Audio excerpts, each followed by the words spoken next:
Hi, everyone. Welcome to Soul Work Wednesday. I hope you are all doing well, or as well as you possibly can be doing.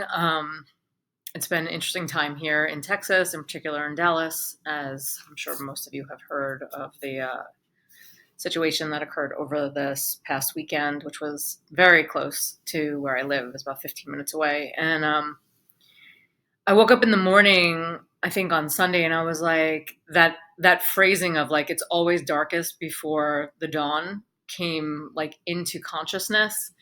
And as it came in, I was sort of like, well, is it really? And I always like to, let my inner skeptic have its moment, but we've been here before, right? This is not a new occurrence. We keep hearing the same news over and over again, time and time again, and nothing changes and nothing shifts.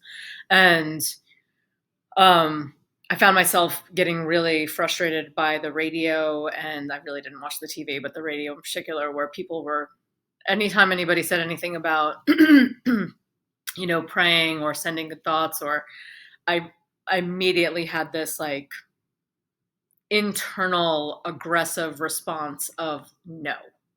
And um you know some people will say, well, that's sort of a negative pessimistic response. I would say that it's a definitely a survival response on some level, because it's like, okay, we're going to keep doing the same thing over and over again ad nauseum, and nothing's ever going to actually shift.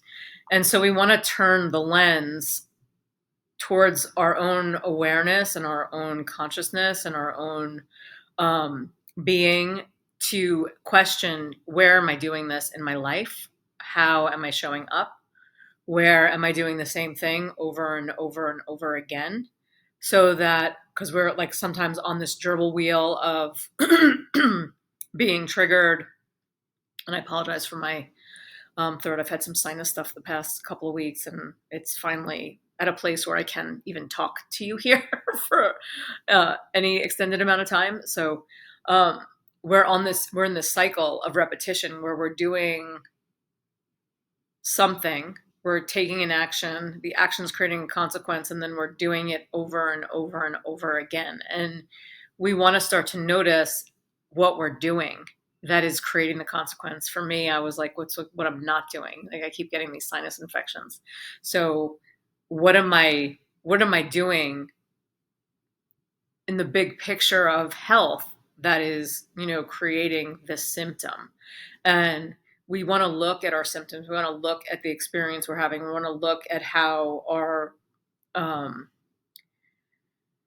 engagement is taking form. So how we're showing up, what we're doing, what we're engaging, what we're bringing closer, what we're taking in, all of the things that are sort of how we're operating in our life, what we're ritualizing, what we are inviting into the rhythm of our day and our life and our experience. And, these rhythms matter. It's not just a matter of like, oh, I'm going to do these things so that I occupy my time. It's like, no, you're going to do these things so that you establish rhythm and ritual, so that you have a container and you have boundaries. And the containers and the boundaries are what allow us to,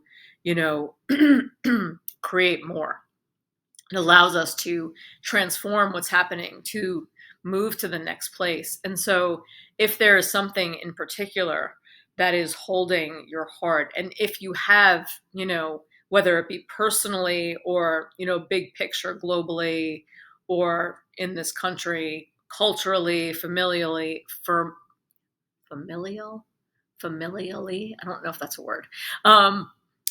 Wherever sort of that darkness feels like it's sitting, wherever it's like, oh, what's pulling me down? What is that denseness? What is the darkness? And what am I, is that darkness before the dawn? Like, the darkness is the gift of the, I hate saying the darkness is a gift, except sometimes it really is.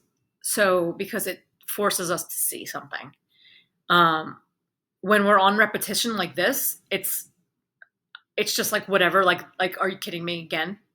And so there's a frustration. So I want to like take it out of that conversation because I feel like, um, will this finally be the one that changes the way we operate? I don't know. But can whatever is pulling at you in your life, whatever feels dark, can this be the one to change the way you're operating? Okay. So if we feel like we're struggling with impact on like in the big picture, right? On the worldly level, can we start to reframe it for ourselves on a really personal level so that at least we feel like we are supporting ourselves, nourishing ourselves, taking ourselves to heart? At least we feel like we are showing up for ourselves and for those parts of us that are so traumatized and so overwhelmed and so kind of just over it, like, because it's just enough. And it's been enough for so long at this point. It's been enough for, you know, over a decade. And so, okay, let's sit. So feel your sitting bones root, feel the pelvis settle.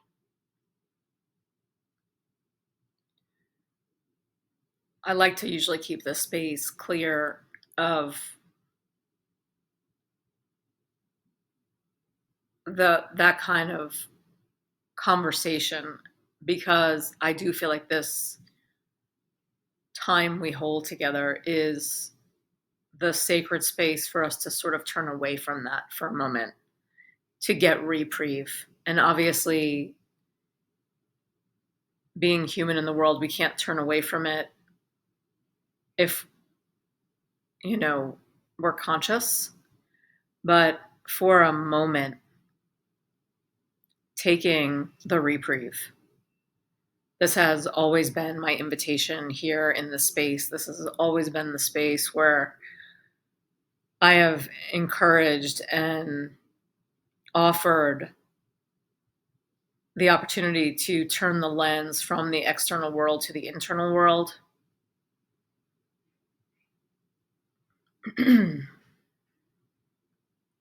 And so, in your heart, whatever is sitting here, whatever is heavy on your heart, whatever is sort of pulling you into the space of your own darkness,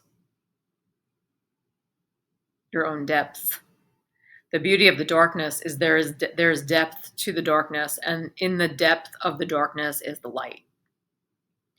And so, the deeper we go, the more the light is even possible.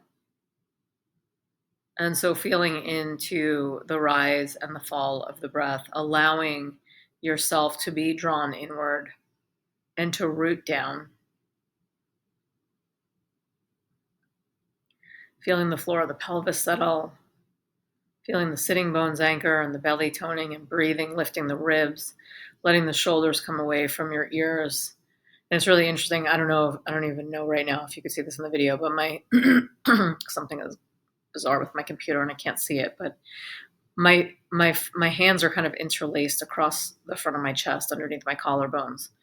And it was not conscious for me to put my hands there, but there is a nice feeling of support putting your hands here.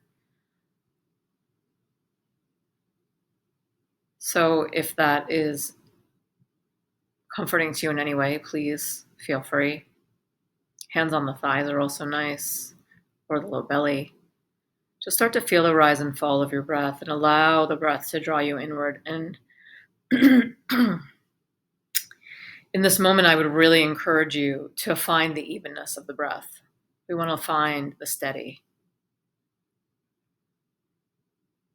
So we find the steadiness of this pulse of the inhale and the exhale. We find the steadiness of the wave of the breath and the rhythm of the heart.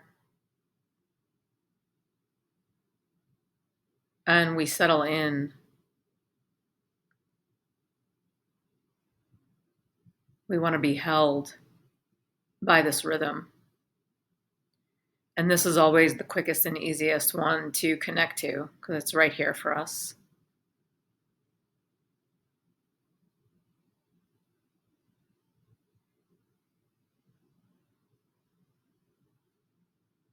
So honoring this rhythm, honoring this pulse.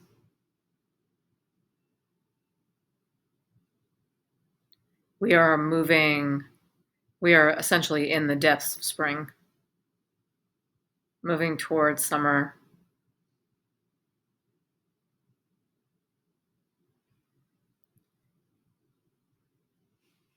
So honoring what's happening the outside world in nature, that there is a certain fire being stoked.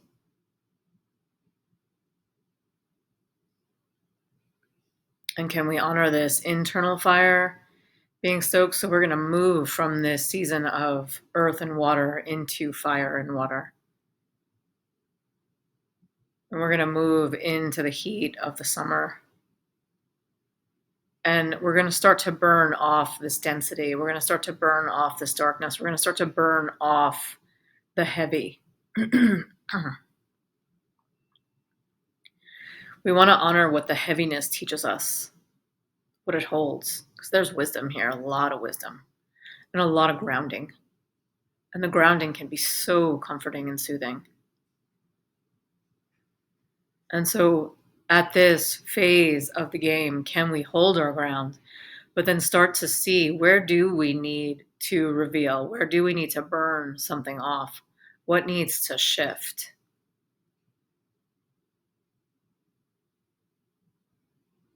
Kind of like how I need to burn off all this congestion. And then we look for ways. We look for opportunities to clear space, to open up to possibility, to lift the veil. And in lifting the veil, what we get is more of ourselves. And so every breath leads us deep into our own presence. And as we burn off what really just isn't working, what is no longer serving us, we get this revelation of our own presence and our own spark. So holding this container for yourself and just starting to investigate what needs to shift, what needs to transform, what needs to burn off. We ignite that heat, and the process of transformation is always related to heat, fire.